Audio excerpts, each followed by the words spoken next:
In the Netflix docu-series titled Harry and Meghan, Meghan talked about the very first time that she met Princess Catherine and her husband Prince William during the early stages of her relationship with her now husband Prince Harry. And that is where all the problems began. Now, Catherine was more than happy to show Meghan the royal ropes and teach her a thing or two, according to a source who spoke with Star. But the former Suits actress simply was not interested. The source says everyone who marries into the royal family has to adapt, but Meghan didn't feel like she needed to change her ways, and that infuriated Kate. And so, predictably, Meghan and Harry started to really chafe under the firm's protocol. They ran away from their royal duties and moved to the US, leaving William and Catherine and the late Queen Elizabeth to pick up the pieces. The source also says it broke the Queen's heart. Even more, it convinced Catherine that Meghan tried to bring the royal family down, and she will never forgive her for it, according to the source.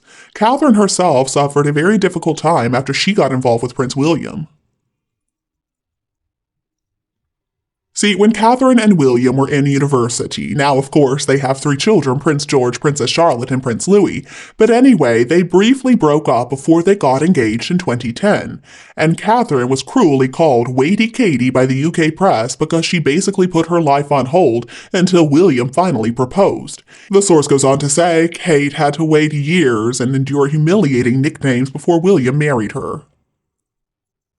She did her best to help Meghan fit in. As awkward as their initial meeting was, Kate did try to welcome Meghan, says the source.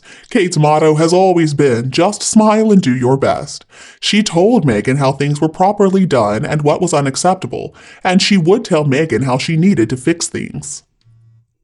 But the source says that for her part, Meghan wasn't very receptive, and Catherine felt like her advice was being ignored. Call it culture clash, but Kate's sense was that Meghan wasn't really listening to her, and the tension only got worse. In his memoir Spare, Harry talked about how Meghan absolutely horrified Catherine when she asked to borrow her lip gloss at a royal event. Kate, taken aback, went into her handbag and reluctantly pulled out a small tube, Harry wrote. And he also said that Catherine made a face. He also talked about an incident in which Meghan accused Catherine of having baby brain after the birth of little Louis. He claimed that the Duchess demanded an apology, saying, "We're not close enough for you to talk about my hormones."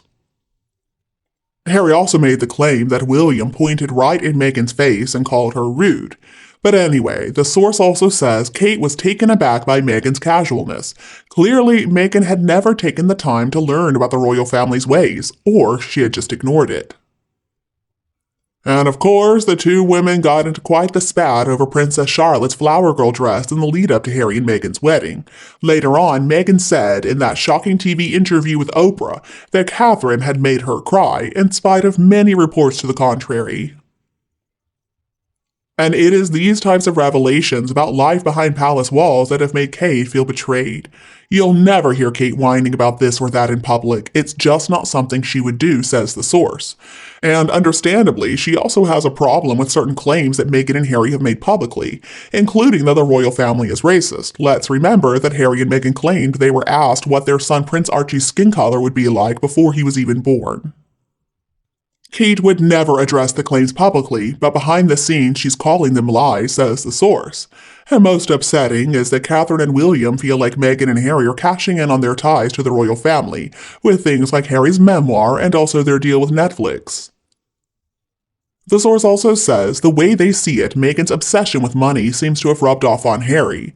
In their eyes, Meghan seems very preoccupied with image and money, and they find it very distasteful. As the coronation for King Charles is coming closer, the palace made the announcement that Prince Harry is going to be coming without Meghan.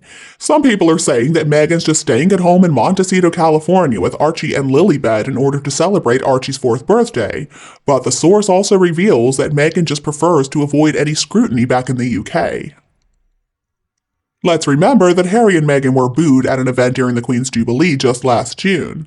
The source says, plus, she would have been forced to take a seat in the back, and that was out of the question. If Meghan can't be front and center somewhere, she's not going. In other news, I actually have not heard that Harry has actually spoken with his father about any kind of reconciliation going forward. What I have heard, though, is that Charles is basically done with Harry until Harry can seriously prove that he has come to his senses, which of course he hasn't. Maybe William has done the same, but Charles is the king, and so Charles is in charge. How could he forget the ugly comments that Harry made in that book about his father's life companion, a woman who showed nothing but kindness to her stepsons as they were growing up? I'm sure that was very painful for Charles. I think at that point, Charles understood that he had to take some serious and unprecedented measures if he wanted to protect his extended family, the monarchy, and the kingdom. Now, when it comes to Harry, I really go back and forth on what should happen with him. But one thing he really needs to do is finally accept his fate. He needs to understand that he and Meghan took things way too far. At the end of the day, I don't really care what he thinks or does outside of that. Harry has done so much damage to his family, and they should shun him. He's such an ignorant idiot. And it's not like nobody could have predicted this whole mess happening. I mean, come on, the whole royal family, especially Prince Philip, saw right through Meghan Markle from the very beginning. But Harry wouldn't listen to their good advice. Now he can regret his decision his entire life. It's going to be pretty interesting to watch and see, though, how that nasty woman copes after they lose their royal status. I do hope that she doesn't try to poison the minds of the children if they're real. Meghan simply was not prepared for life as a royal, but Harry insisted on marrying her anyway, and obviously that was a huge mistake. And as long as Harry has that horrible snake with him, no peace is ever going to happen between Harry and the rest of his family. To make things worse, Harry cannot just keep his mouth shut. Any chance he gets, he's going to attack his family, throw them under the bus, including the late Queen. I'm sure no one can ever fully trust him again. Even if Harry comes crawling back with his tail tucked firmly between his legs, everybody's just going to be remembering what he did to his grandmother and his grandfather. I'm afraid Harry has burned all his bridges. If Harry wanted to even get a foot back in the royal family, he would have to walk away from Meghan. And I don't know what's going to happen to the two children if they're real. I'm not convinced. Would Harry get custody? Who knows? How far financially will the new king go to get Harry back? Or does he even want Harry back at this point?